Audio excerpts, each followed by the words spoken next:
I'm gonna show you the contents of the ammo can survival kit. I was tasked by a group to put together a very simple, compact survival kit, a 72-hour kit. They want it to be lightweight, stackable, all that type of stuff. So this is what I put together. I'm gonna show you this. As you can see, this is a 50 caliber ammo can, which is what the kit goes into. It's lightweight, weighs less than 7 pounds. I wanna say the exact weight, I believe, is 6 pounds, 6 ounces. And so let's go through this ammo can survival kit. First, I'm just gonna pull out random things here. No real order that's everything or anything is in here. First thing I pull out, multi-tool. Obviously gotta have a multi-tool in a survival kit. So this one has the pliers. It's got all kinds of stuff that I can pull out of the side here. It's got a saw. It has a can opener. It has a screwdriver. And then if I flip it out this way, it has a bigger knife. Let me see if I can just bring those flathead screwdriver. Has a little ruler there on the side for that. So this is one of the items that was a requirement for putting together this ammo can kit for them. Next, we have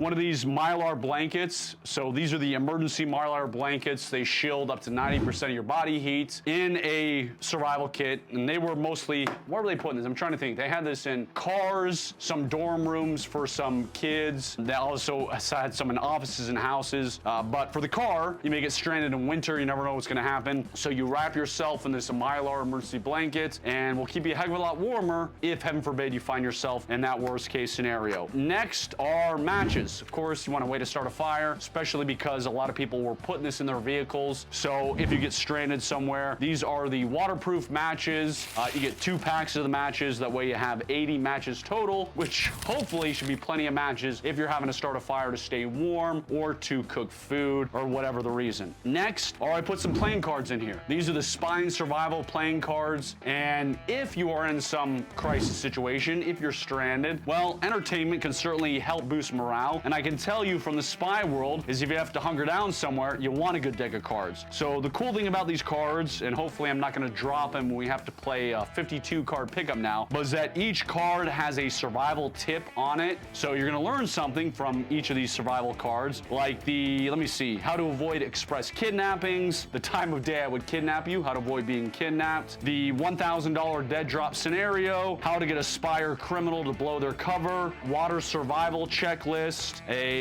how spies signal one another, how to be like the CIA's red cell, a checklist for your range bag, and whatnot. So a deck of playing cards for the kits. Let's go to this. This is an 80-piece first aid kit. We'll just rip this one open. This will be the permanent demo. So in this 80-piece, I have to cut this through this because this has not been used yet, as you can see. So let me cut right through there. In the 80-piece first aid kit, we got a little bit of everything in here. So you've got some gauze, you got some tape because you want some tape. You got some moist towelettes, you've got aspirins, ointments, you've got gloves, you've got a larger bandage here if you need it. You've got first aid guidelines, meaning idiot-proof things to, hey, if you need to know something, how to fix it in a crisis scenario, you can just open it up and read it. Got a bunch of different size of bandages here. Some of the small round bandages, some of the larger bandages, some of the normal bandages, all types of bandages here. So you can see all kinds of stuff here. For a compact survival kit, which is what they wanted, 80-piece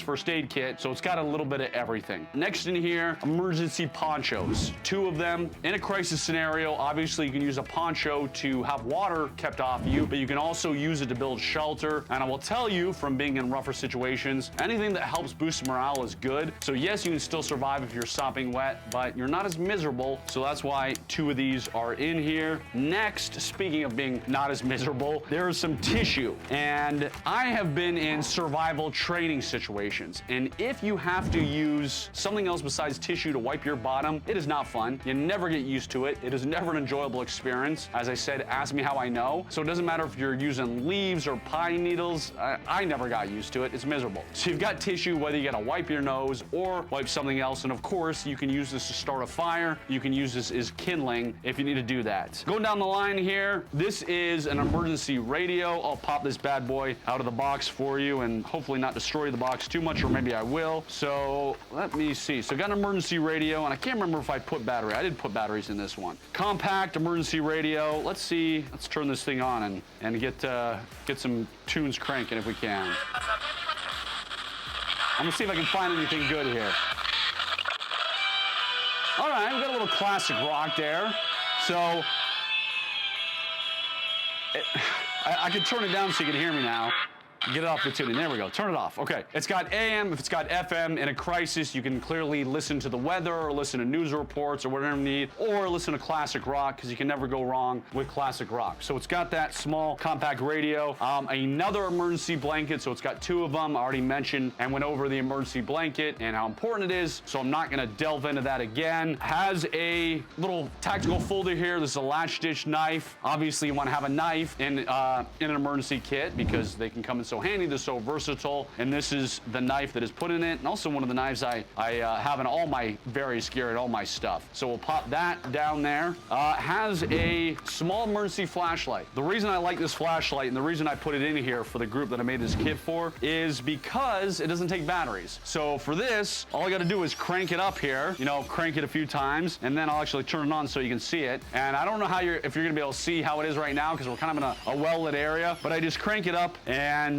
doesn't have to remember to change out batteries or anything like that. Also, it is solar rechargeable, so you can leave it in the sun and have your light with you. So that is our cranking radio and all that. Let me see what else we got in here. We have, did I put one of these or two of these? Two of these. Okay. These are the light sticks. You know what these are. Obviously, they can help you see in the dark. If for some reason you don't have a flashlight or whatever, or maybe you need to signal someone, you're gonna leave a glow stick somewhere. So it's got two of the green glow sticks in there. So I'll put those there. And these are, what are these, the 12-hour ones, I believe? Yes, so they're gonna last a long time in there. Next, cordage. You obviously gotta have cordage. You can build shelters, you can tie things up, you can tie people up. So this is, I'm trying to see how many, 50 feet of cordage. So plenty of cordage for most survival tasks that you will need, but cordage is obviously always important. Going down the line here, a small roll of tape. So same thing like cordage, you never know what you're gonna use tape for. So this can be used for wounds. So if you gotta tape the bandage to somebody or tape in whatever various things. So that is in there. Only a few more things remain in here. These are the emergency drinking water tablets. So if you get stranded with water, you know, you pop these in the water, makes it able to drink. Now, there's a reason I put the tablets in here versus those water pouches. You've probably seen those water pouches that are filled with a small amount of water. Well, guess what? I've had those things explode on me way too often. I've had them in bug out bags. I've had them in buckets. I recently ordered a bucket with a bunch of these in there. When I opened the bucket, a bunch of them were exploded. There was water everywhere. So because I didn't want water to go everywhere, and part of the tasking was we didn't want water to go everywhere. Hey, man, spread it out, man.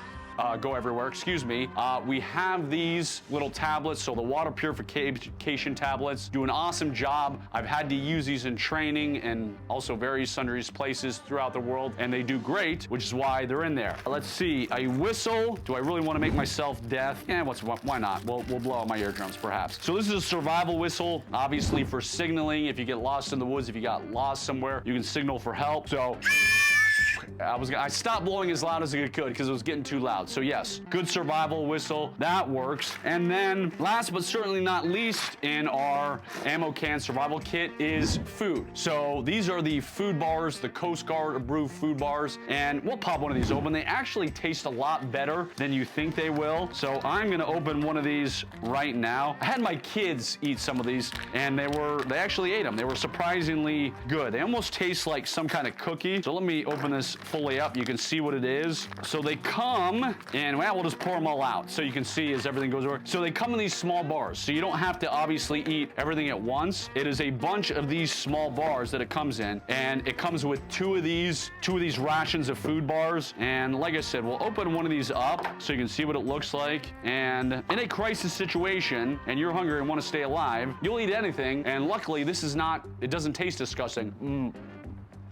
No, it is definitely edible. You're not gonna be grossed out. You're not gonna be vomit. Tastes like a cookie. Let me finish chewing here. Hopefully not spit food everywhere. But this is the contents of the ammo can kit that I put together. Great little compact kit. Like I said, it's lightweight, weighs less than 7 pounds.